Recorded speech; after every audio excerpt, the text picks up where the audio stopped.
Di tengah gempuran teknologi yang serba canggih seperti sekarang, kita ini sebenarnya masih dikendalikan dengan satu elemen purba, sebuah komponen alam yang paling mendasar, api.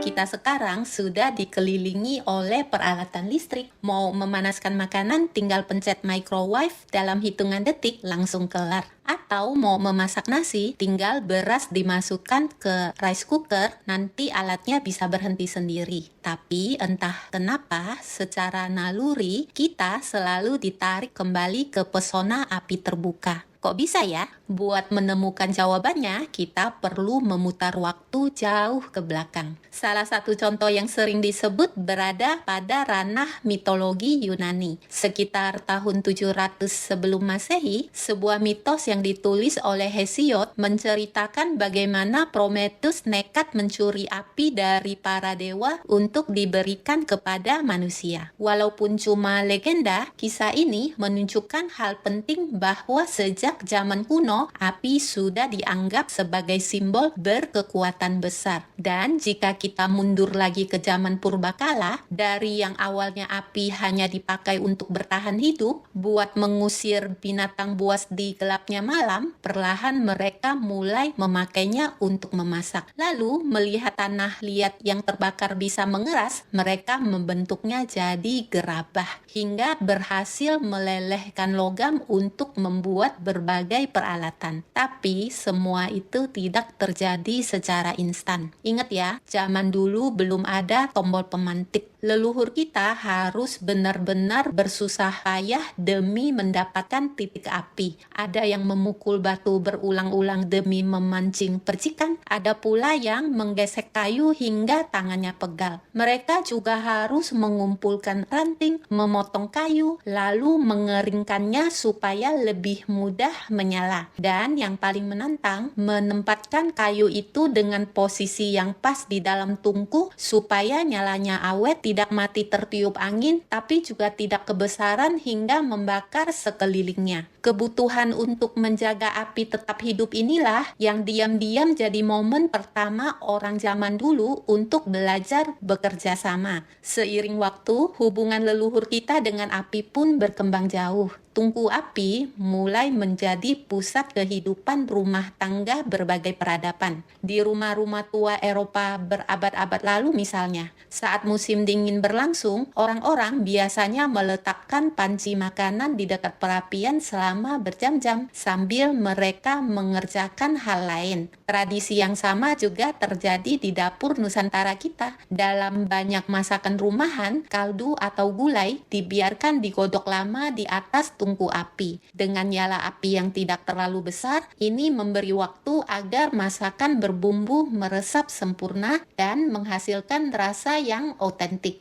Mungkin karena itulah makanan dari tungku sering meninggalkan ingatan yang begitu kuat. Coba bayangkan ubi bakar yang manis dan hangat, atau aroma daging ikan dan ayam yang sedap berasap, sampai harumnya bungkusan daun pisang dari pepes yang baru matang di atas bara. Aroma arang yang khas ini seakan menarik kita buat membayangkan era pedesaan tempo dulu, di mana orang-orang sering berkumpul di dekat tungku, sekedar ngobrol berbagi cerita sambil ditemani suara gemeretak ranting yang terbakar. Ini berbeda dengan proses memasak di zaman kita yang sepertinya sudah tidak punya banyak waktu lagi. Apalagi kalau microwave bisa membereskan itu semua dalam 2 menit, walaupun kadang bagian tengah makanannya masih terasa dingin. Atau panci presto yang bisa menyulap daging menjadi cepat empuk. Intinya, kita memang sudah terbiasa sama kemudahan masa kini, tapi disinilah letak ironi itu. Di tengah semua kecepatan dan efisiensi, kita justru secara aktif mencari hal yang sebaliknya. Buktinya, restoran barbecue hampir tidak pernah sepi. Pizza yang dibakar manual di dalam oven kayu juga tetap diburu dan sering dianggap memiliki rasa yang lebih istimewa. Namun yang lebih menarik justru terjadi di ranah digital. Hari ini ada jutaan orang yang rela menyimak suara kayu terbakar melalui video ASMR hanya untuk mencari ketenangan sebelum tidur. Ternyata alam bawah sadar kita benar-benar masih merindukan api.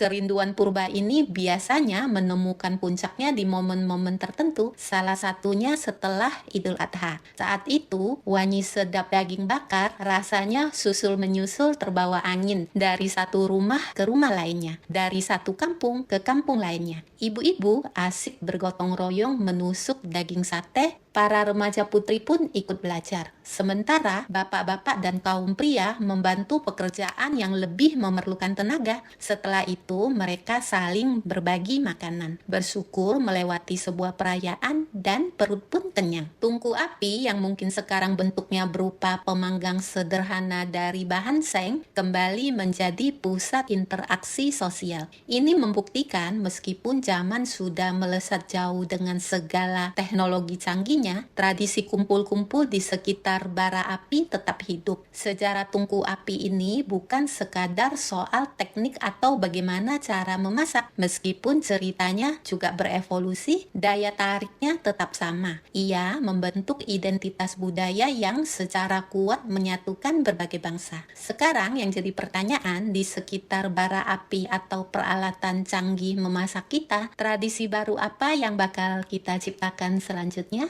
Tak lupa Siska mengucapkan selamat Idul Adha bagi yang merayakannya. Selamat menikmati hasil kerja api dan mendapatkan manfaatnya.